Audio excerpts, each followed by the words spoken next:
Black Sabbath, el álbum debut de la banda homónima, salió al mercado de la música el viernes 13 de febrero de 1970. Se trata de un álbum que conjugó el heavy metal con el ocultismo y hasta con cierta atmósfera satánica.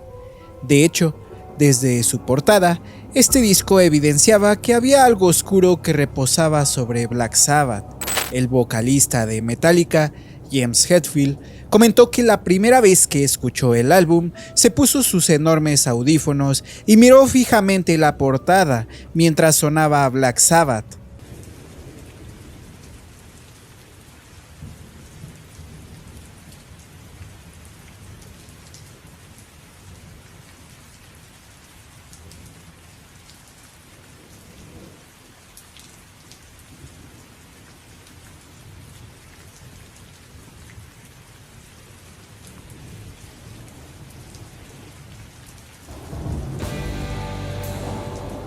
La sensación de escalofríos y de terror que experimentó es algo que, en sus palabras, nunca llegó a igualar. Así que suscríbete al canal y deja tu me gusta para subir más contenido como este, y acompáñame a ver la historia real del fantasma de la portada del primer álbum de Black Sabbath.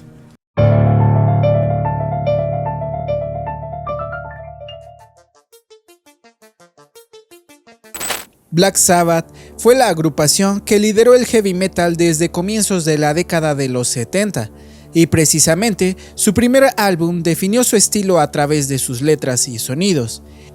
El viernes 13 de febrero de 1970, el sello Vertigo Philips lanzó el disco Black Sabbath, un trabajo que el cuarteto de Birmingham grabó y masterizó en tan solo 2 días. Fue un éxito comercial que llegó al 8º lugar en ventas en el Reino Unido y escaló hasta el puesto 23 en Billboard en los Estados Unidos. La discográfica invirtió solo 600 libras esterlinas, unos $1,200, para la producción de este disco, pero no tuvo presupuesto para difundirlo, por lo que el nivel de ventas alcanzado fue el resultado del boca a boca. La banda estaba formada por el cantante Ozzy Osbourne, el guitarrista Tony Iommi, el bajista Geezer Butler y el baterista Bill Ward, y con un estilo influido por el trío de Cream y Vanilla Fudge. En su autobiografía, I Am Ozzy, Osbourne señala: "Nos prestaron un estudio por 2 días, pero nunca se habló oficialmente de grabar un disco. Llegamos, armamos los instrumentos, pusimos los micrófonos y grabamos ese material en poco más de 2 horas. Luego agregamos guitarras, doblamos algunas voces y se acabó. Recuerdo que llegamos al bar con tiempo de tomar una última copa. La música de Black Sabbath era recia, basada sobre riffs y con un sonido bastante crudo, en particular la mixtura de voz y guitarra que se parecía bastante a un choque de autos. No obstante, no era la única banda en Gran Bretaña que sonaba dura. Lo diferente de su propuesta fue el combo de sus atmósferas y letras relacionadas con el ocultismo y el satanismo. Sonido de tormenta, lejanas campanadas le dan al comienzo de este disco, con el tema Black Sabbath, un ambiente de terror que provocó en aquella juventud una inesperada atracción por ese misterio que genera lo sobrenatural. Así, de pasar inadvertido, el grupo de Black Sabbath comenzó a ser reconocido dentro de la corriente ocultista, y de ahí nació también la relación entre el heavy metal y el satanismo. Sí, fueron ellos.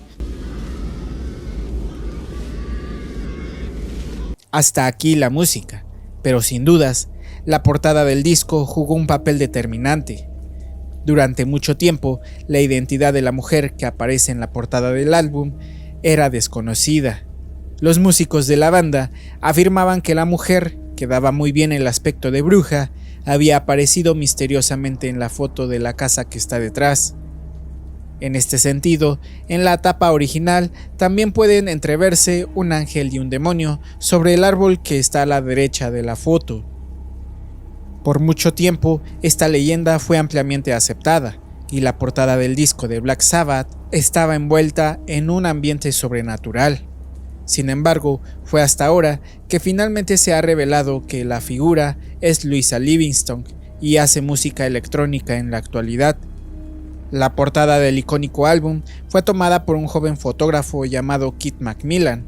Se le acredita como Keith en los créditos y para una entrevista en Rolling Stone dijo lo siguiente: "Para ser honesto, fue la primera vez que realmente disfruté este tipo de rock pesado, pero ese álbum me hizo fanático de Black Sabbath por toda la vida".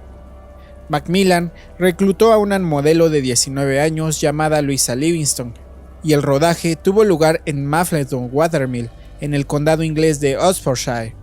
Llevaba una capa negra sin nada debajo, y experimentaron con algunas tomas que eran un poco más arriesgadas.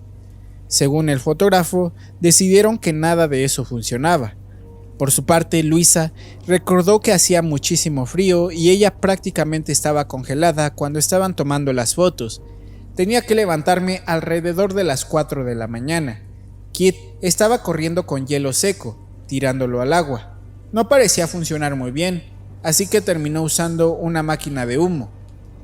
Estoy seguro de que dijo que era para Black Sabbath, pero no sé si eso significó mucho para mí en ese momento". Y es que Louisa, por aquel entonces, no tenía ni idea de quiénes eran. Más tarde, terminó por escuchar a Black Sabbath, pero no le entusiasmó. En fin, todo fue diseñado para lograr un efecto que tuvo una profunda repercusión en el público.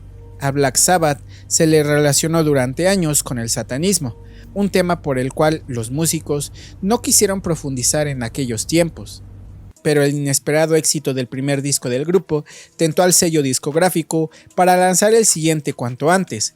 Se quería aprovechar esa ola de entusiasmo que había conquistado la banda, mientras que los directivos del sello no creían en la duración de este frenesí rock ocultista, y de ahí que le propusieron a Black Sabbath hacer un segundo disco, que se iba a llamar War Pigs, el cual entraron a grabar en junio de 1970 y que editaron finalmente con el sintomático nombre de Paranoid.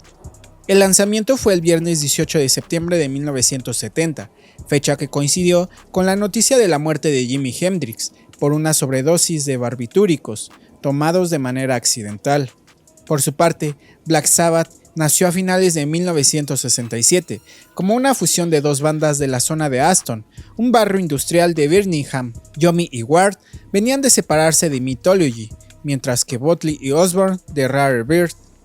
Al cuarteto le sumaron una guitarra rítmica y un saxofonista, y bautizaron a esta banda con el insospechado nombre de The Polka Tulk Blues Company, que se redujo por motivos prácticos a Polka Tulk, hasta que despidieron al guitarrista y al saxofonista, y se llamaron Earth. La banda hacía versiones de Jimi Hendrix, Cream y del trío norteamericano Blue Cheer, es decir, sintonizaban con la actualidad, aunque no salían de ser un grupo de covers. Mientras tocaban como Earth, nombre que le daba a la banda una connotación marcadamente trabajadora, se enteraron que había otro grupo con ese nombre, algo casi insoportable en vista de la identificación que los grupos de rock de aquel entonces hacían con sus nombres, casi como si fueran equipos de fútbol. Frente a la sala de ensayos del grupo, en Birmingham, un viejo cine proyectaba una película de terror italiana, con nada menos que Boris Karloff como protagonista, Las tres caras del miedo, que tradujeron libremente en los afiches como Black Sabbath. Butler no podía creer las filas inmensas que se generaban para ver esta película, tan poco recomendable en términos de calidad. ¿Cómo puede ser que la gente gaste dinero en una película de miedo?, se preguntaba el bajista, quien aprovechó esa vivencia y escribió la letra de un tema que tituló Black Sabbath, inspirada en una novela del escritor de bestsellers Dennis Whittle, muy imbuido por el ocultismo. Earth, desde entonces, pasó a llamarse Black Sabbath, y al usar en su famoso tema intervalos de 3 tonos, llamado tritono o intervalo del diablo, sellaron su destino a un género que hasta hoy es asociado al ocultismo. ¿Y tú, conocías la historia de Black Sabbath y de la misteriosa portada de su primer álbum? Yo soy Carlos, pero tú sabes que puedes llamarme Charles, y no olvides que en este canal se respira el terror.